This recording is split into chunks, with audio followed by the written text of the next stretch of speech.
Good day. My name is Glenn Gentry. I'm a professor with the Louisiana State University Agricultural Center, and I work at the Bob R. Jones Idlewild Research Station in Clinton, Louisiana. Today, we're going to talk about corn hybrid preferences in feral swine. So as far as an introduction, feral swine cause astronomical economic problems and damage, over 1.5 billion per year in the US. And in Louisiana, it's over 74 million in losses. That's both in production and non-production losses. And this is on a per year basis. And as you can see over here on the table, this Louisiana is not by itself. Alabama, Georgia, South Carolina, Tennessee, and Texas all show exceedingly large numbers of losses to feral swine damage. If you look at this number, this is 190 million for all 11 states. So they are a very big problem. But we also see differences in losses across different crops. Tanger in 2015 showed that in Louisiana, these were the 2013 crop losses due to feral swine. Soybeans, 18 million, corn, 13 million, rice, 8 million, hay, about 6 million, grain sorghum, about 2.5 million, and all other, including sugarcane, about 6.6. So the impact that these pigs have on our cropping systems is just outrageous. Even within crops, different hybrids appear to be affected differently. In fact, we have some anecdotal evidence that indicates that feral swine will damage medium grain rice before long grain rice. On our rice research station, which is located in Crowley, our rice extension specialist tells me that they will walk through a long grain rice plot to consume medium grain rice.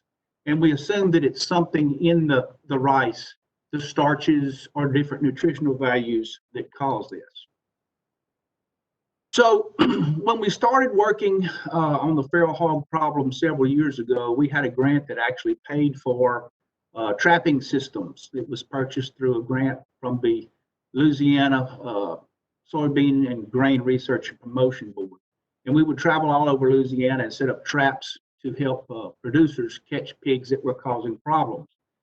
In doing this, we got a drone, and we used the drone to fly over and find out where the damage was occurring to help us place the trap in a spot that would give us the best chance of capture. And as you can see, some of these images of damage within these fields. But what really piqued our interest was this one image right here. This is an image taken in Avoyelles Parish about 3 or 4 years ago. And you can see in this particular field, feral hog damage, but the fields on either side and below have very little. When we talked to the farmer, this was soybeans, this was corn, that was also corn, and this was milo. And when we started looking at the differences, this hybrid was a Rev 28R10, which is only a Roundup Ready corn, which was his refuge corn. This corn was a Rev 28HR20, which is Roundup Ready, Liberty Link, and has BT technology. So there was something about these two particular varieties, and they're within the same family, that the pigs preferred the Roundup Ready compared to the Roundup Ready, Liberty Link, or BT. Here are the two hybrids that the gentleman had planted. They were from the same family, and you can see the the 28HR20 had the Hercules 1 gene, Liberty Link, and Roundup Ready, whereas the 28R10 was just strictly a Roundup Ready hybrid. So we decided to run some experiments. We ran 2 experiments across 2 years. Each year, hybrids were planted, hogs were introduced in an enclosed area, probably about 3 acres in size, and aerial images using a drone were collected in 7-day intervals. These captured images were then analyzed using MultiSpec imaging software to determine percent damage. Percent damage was then compared across hybrids using the Glimmix procedure of SAS. So for experiment 1, which was the first year, we had a Roundup Ready hybrid, and it was compared with the Roundup Ready, Liberty Link, and BT hybrid that we actually saw in the gentleman's field. Plots were 254 square meters and it was replicated 4 times. 10 pigs ranging in weight from 23 and 45 kilograms were released into the plots 41 days after planting. At 70 days post-planting, this is a drone photo of our plots. You can see the pigs were beginning to come into the Roundup Ready and bleed over into the Roundup Ready Liberty Link. They were also working over here. If you look at the numerical values, the 6% versus 12% in the first plot was not significantly different. If you move down, this is the Roundup Ready hybrid, was 41%, and this was the Roundup Ready Liberty Link BT hybrid. It was significant at the 0.0007 p-value, and also the second plot on the second replicate was also significant at 0.02. If we move out to 77 days, you can see more damage as they move across the plots. And again, we're approaching significance on our first replicate here. No differences here. We're less than 0.001 on this one and 0.002 on this particular comparison.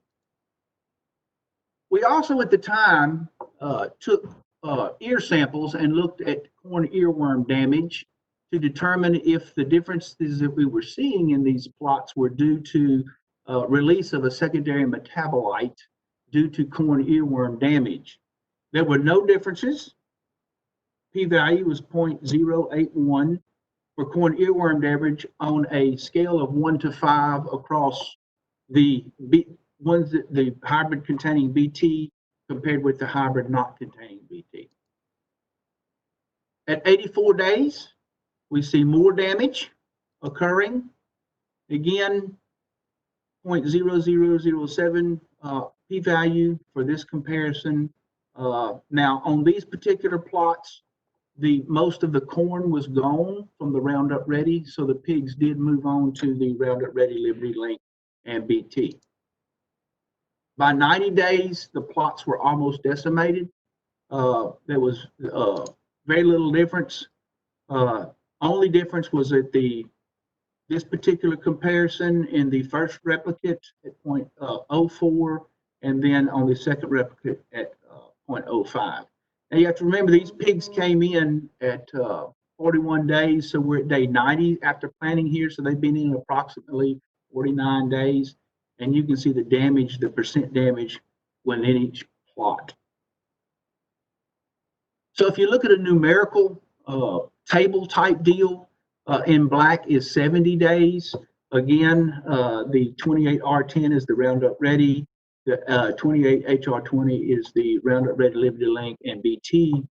And you can see at 70 days in black, differences in damage. 77 days in green is at 84 days, and in red is at 90 days. So as far as results, our treatments included either a Roundup Ready or Roundup Ready Liberty Link BT corn hybrids. Based on location within the experimental area, pig damage was higher in the Roundup Ready corn compared with the Roundup Ready Liberty Link and BT corn. The odds ratio of pigs damaging the Roundup Ready corn ranged from 1.88 to 5.10 times higher compared to the hybrid containing Liberty Link and BT. And at 82 days post-planting, corn earworm damage was not different across hybrids. So at this time, we thought that there was an aversion to BT or the Liberty Link. We do know that when the Liberty Link gene is, the Liberty Link gene transformation occurs on the bar gene, which can affect different attributes of that particular hybrid. And at this point in time, we weren't sure what it did affect other than the Liberty Link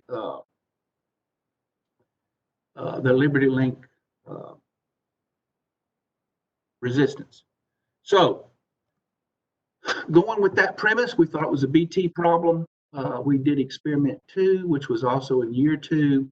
Treatments included 3 replications of 5 hybrids. You see here, this is the plots. And each hybrid had 4 rows within each plot, and they were randomly allotted. Plots were 560 square meters, and 15 pigs ranging in weight between 23 and 54 kilograms were released into the plots 50 days after planting. And these are the hybrids that we used. You remember 28R10, which is strictly a Roundup Ready, was used. Then we have the Pioneer P146VYHR, has Yield Guard and some BT technology, Hercules 1, as well as Liberty Link and Roundup Ready. We put in a Dynagrow conventional corn just to see what would happen. Pioneer was also BT technology, Liberty Link, and Roundup Ready. And this particular last one had all three genes. Now, it's not very often that a researcher can show differences without statistics, but this is one area where we can. So this was the plots early on. This is the plots, I think, at 89 days. You can see which particular treatments were left. And when we overlay those treatments, it's the conventional corn that the pigs least preferred out of every hybrid that we planted, which was a surprising finding. Okay. So if we move forward and we look at the results on a graph, we have our hybrids listed on the x-axis and the percent damage on the y-axis. At day 75, there was no difference across the particular hybrids. However, when you look at whether it was Roundup Ready only or contains BT and conventional, we're approaching a significant difference here with conventional being the least damage. When we move out to day 79, again, we have a significant model effect across all of the treatments, with the conventional being the least damage compared to no difference in all other hybrids. We look at that on Roundup Ready only or something that contains BT technology versus conventional, it's significant at the 0.0005 level. So as far as results for experiment 2, pigs preferred corn hybrids containing Roundup Ready, Liberty Link, and BT compared with conventional non-modified corn at the 0.0005 level. This particular table over here, graph on the right, on the y-axis is percent damage, x-axis is our corn hybrids, and the percent damage across time. Day 68 is in blue, day 70 is in orange, day 75 is in gray, and day 79 is in yellow. So as far as conclusions, feral swine least preferred the corn hybrid is conventional with no genetic modifications. However, when offered, feral swine appear to prefer Roundup Ready modified hybrids compared with the Roundup Ready Liberty Link hybrids containing BT. It appears that there is some modification in the corn genome that may change the taste, consistency of nutritional content of both of the corn hybrids, leading to the pig's preference one way or the other. Although I would like to caution that these findings should be cautiously interpreted until larger scale studies can be conducted. As far as acknowledgments, I would like to say that all of these studies were funded by the Louisiana Soybean and Grain Research and Promotion Board. We could not do these types of things without their support. There have been no federal or state dollars put towards our feral pig research program, and it's groups like this, farmers that are actually having the problems, that are supporting the research. With that, I'd like to say thank you. You will be able to contact me if you have questions. I think my information is going to be added to the video, or you can go to the YouTube channel and leave comments. And with that, thank you.